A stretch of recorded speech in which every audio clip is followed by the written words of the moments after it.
Ce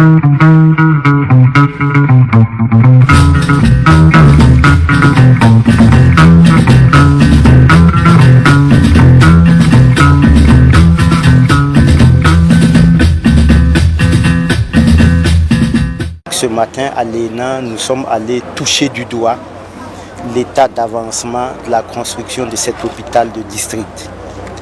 Nous nous sommes rendus compte qu'il y a un taux d'exécution physique de 5% pour un délai de consommation de 20%.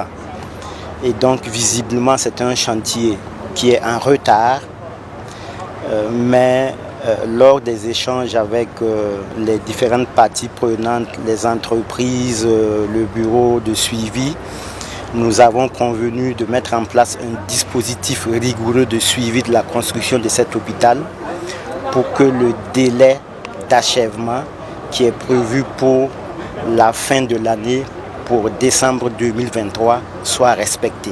En rappel, il s'agit d'un hôpital d'environ une centaine de lits qui va permettre d'offrir des soins spécialisés comme la chirurgie essentielle, mais aussi des prestations en matière d'imagerie médicale de laboratoire à ces populations de responsabilité de l'ENA qui ressortent autour de 90 000 habitants. Maintenant, nous sommes venus au niveau du chantier de construction du nouveau CHU de Bobo-Dioulasso et vous avez vous-même constaté que les travaux avancent remarquablement.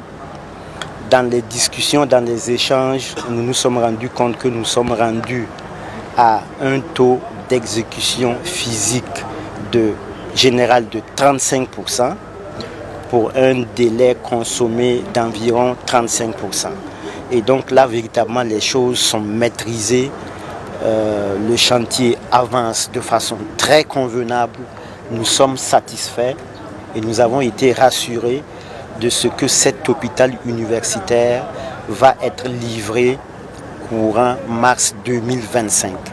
Et vous avez vu aussi la qualité des infrastructures avec un laboratoire de contrôle qui est mis en place pour vraiment s'assurer que nous allons avoir un CHU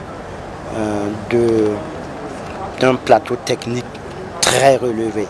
En rappel, il s'agira d'un CHU de 500 lits avec des équipements ultra modernes et qui véritablement va permettre de soulager évidemment et Bobo-Dioulasso et la région des Hauts-Bassins, mais aussi au-delà toute la partie ouest du Burkina et au-delà même de toute cette partie. Donc c'est vraiment une priorité majeure pour le gouvernement de transition d'en faire un suivi rigoureux pour que ce chantier puisse être livré dans les délais.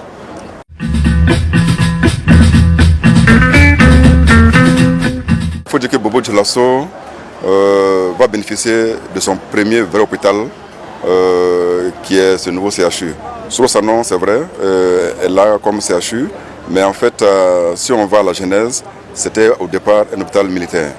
Et donc cet hôpital, déjà en partie civile, c'est le vrai hôpital de Bobo-Dioulasso.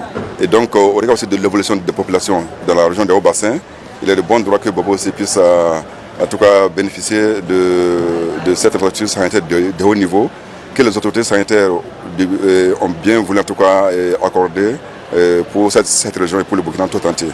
Du reste, ça va permettre aussi de résorber un peu l'accueil des patients et diminuer un peu les recours vers d'autres centres qui ne sont pas dans cette région. Voilà. Du coup, en termes de coûts, en termes de réception, ça sera en tout cas un bénéfice pour la population de Haut-Bassin et du Grand Ouest en général. Nous sommes très honorés d'avoir en tout cas aujourd'hui notre ministre de la Santé avec nous. C'est une occasion en tout cas, de booster le travail. C'est une occasion aussi pour que les partenaires chinois sachent que le gouvernement au plus haut niveau suit l'évolution de ce chantier. Et donc du coup aujourd'hui avec les orientations que nous avons reçues de notre ministre, je pense que les travaux vont encore aller plus vite. Il y a aussi des doléances qui ont été soulevées qui peuvent être réglés au niveau stratégique. Et donc cette visite-là est la bienvenue pour en tout cas booster l'évolution de ces chantiers.